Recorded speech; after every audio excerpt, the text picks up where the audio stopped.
The National Defense Authorization Act before us is important for our troops, it's important for wounded warriors and veterans, and it's important for national security. One way it will help keep Americans safe is by renewing clear prohibitions on President Obama's ability to move dangerous Guantanamo terrorists into our country, or release them to unstable regions like Libya, Yemen, and Somalia. Our country faces the most diverse and complex array of crises since World War II, as Henry Kissinger observed last year, but President Obama nevertheless seems focused on pursuing a stale campaign pledge from 2008. The president would spend his remaining months in office working to defeat ISIL. He should work with us to prepare the next administration for the threats that he's going to leave behind. He should not waste another minute on his myopic Guantanamo crusade.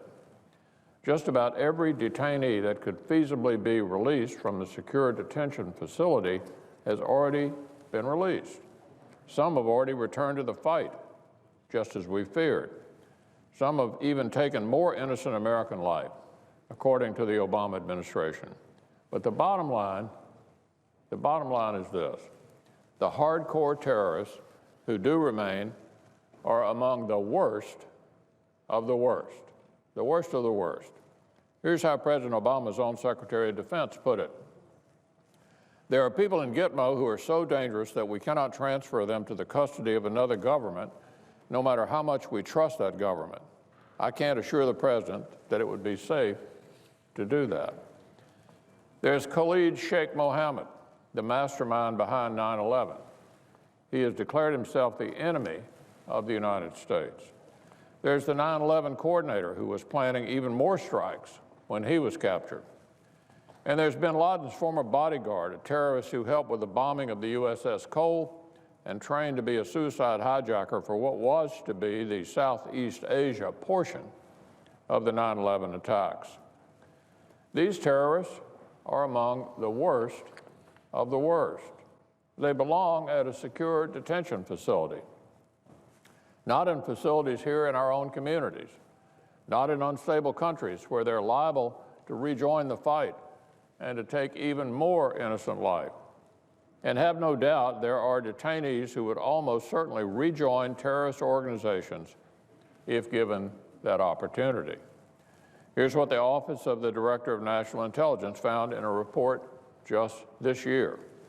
Based on trends identified during the past 11 years, we assess that some detainees currently at Gitmo will seek to re-engage in terrorist or insurgent activities after they are transferred.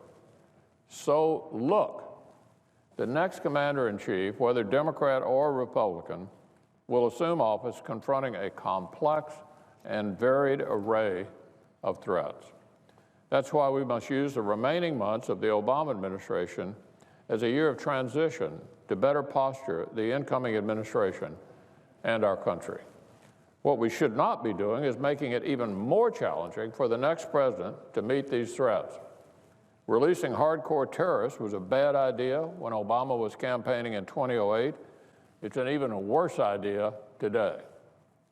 We live in a complex world with complex threats. The NDAA before us will renew clear prohibitions against administration attempts to transfer these terrorists to the U.S. on its way out the door. We don't need to close a secure detention center. We need to ensure the American people are protected. Passing the legislation before us represents an important step in that direction. It will help position our military to confront the challenges of tomorrow. It will help support the men and women serving in harm's way today. I want to thank Chairman McCain of the Armed Services Committee for his extraordinary work on this very important bill, and I thank Senator Reid, the ranking member, as well.